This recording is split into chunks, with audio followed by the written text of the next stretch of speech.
Computer was once a human job title for mathematicians who spent their workdays calculating tables for developers throughout the Industrial Revolution. An ancient tool that human computers used and still use today in parts of the world is the abacus. Between the abacus and computer, human error and inaccurate math tables were common. The need for accuracy was potent during World War II and during the space race.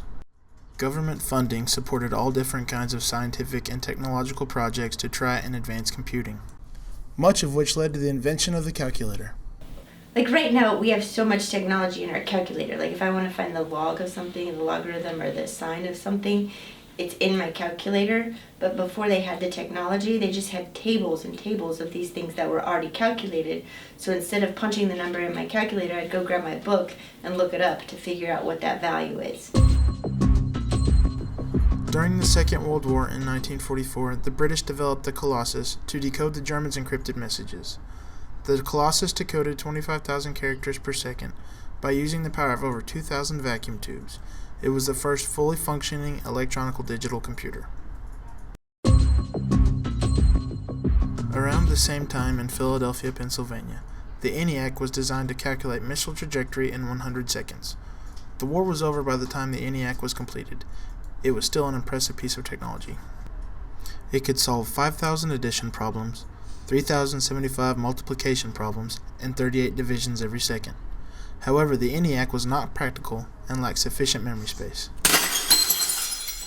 Right, wasn't that the ENIAC in World War II and the women were the ones programming it all the time? And they were plugging everything in and but then, did you know that when they took the picture to get people to go into computer programming, they just showed the man? They don't even know who this man was, but there's this picture of this man that happened to be in the picture, but all the women were doing the programming off to the side. On December 23, 1947, at Bell Labs, John Bardeen, William Shockley, and Walter Brattain invented the transistor for directing the electric current. The transistor was small in size and used less voltage than the large vacuum tubes. And so we had the vacuum tubes that were hot and burn out and were replaced with something more reliable and much smaller. And so computers became much smaller after that. Perfect. Same thing with televisions and radios and things like that. In 1951, John Van Neumann published the design for the UNIVAC. It was the first computer to store programming information internally. During the 1952 presidential race between Eisenhower and Stevenson, the UNIVAC calculated the potential outcome of the race, which is only off by 1% of the final vote. This close prediction proved to the United States the practical use of computers. It's everything on the computers in terms of 0 and 1s because it's easier to program that way. Everything is in base 2. And so I know when they started making calculating machines, they would start with the binary system and just then it's more like a toggle switch. It's on or off.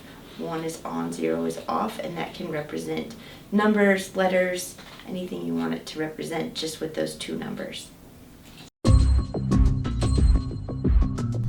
In the late 1950s, Robert Noyce and Jack Kilby independently came to the same innovative idea of the integrated circuit. The integrated circuit consisted of a network of electoral pathways which transmitted information. Because of its microscopic components, the integrated circuit was a big help in the evolution of turning computers into something more compact. In 1961, the U.S. started racing Russia into space. An entire computer needed to fit into NASA's spaceships, and the only way it was possible was with the miniaturization of computers. The invention of transistors and integrated circuits made it possible.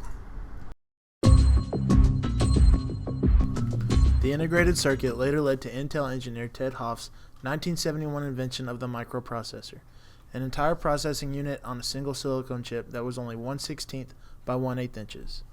Before, computers needed multiple integrated circuits to perform all its functions, but now one microprocessor handled it all.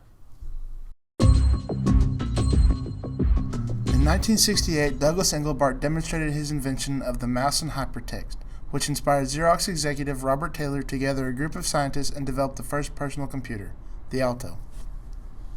In 1976, Steve Jobs and Stephen Wozniak created the Apple I computer. They weren't satisfied, so in 1977 they constructed the Apple II. The Apple II had a keyboard, color screen, and external storage. In 1979, Steve Jobs created the Macintosh computer, which was easy to use because of its software. Macintosh was coming out, and I thought it looked like a toy because you're moving things with a mouse. And I thought, no, that's not going to catch on. It's not going to catch on. And then I bought the Apple IIe, which was fine because it really blended with what I was doing at the time. According to TechTerms.com, in 1984, Apple introduced to the public Xerox's idea of a graphical user interface, also known as a GUI.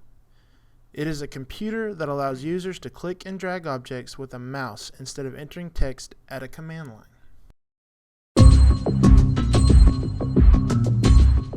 It is the breakthrough innovations during and immediately after World War II that led to the wide range of computers today. So we don't think about how that works, but it's all mathematics that makes everything run. Like just from figuring out your finances, I mean, that's an obvious one. The people who figured out how to make your car run, how to figure out how to give it better gas mileage, more aerodynamic, all of that is mathematics. Computers are everywhere and in everything. Computers have found their way into automobiles, hospitals, classrooms, airplanes, televisions, and countless other places. Many of us probably don't even realize what is computer-based and what isn't anymore, because we take most of it for granted. It is hard to imagine life before the computer.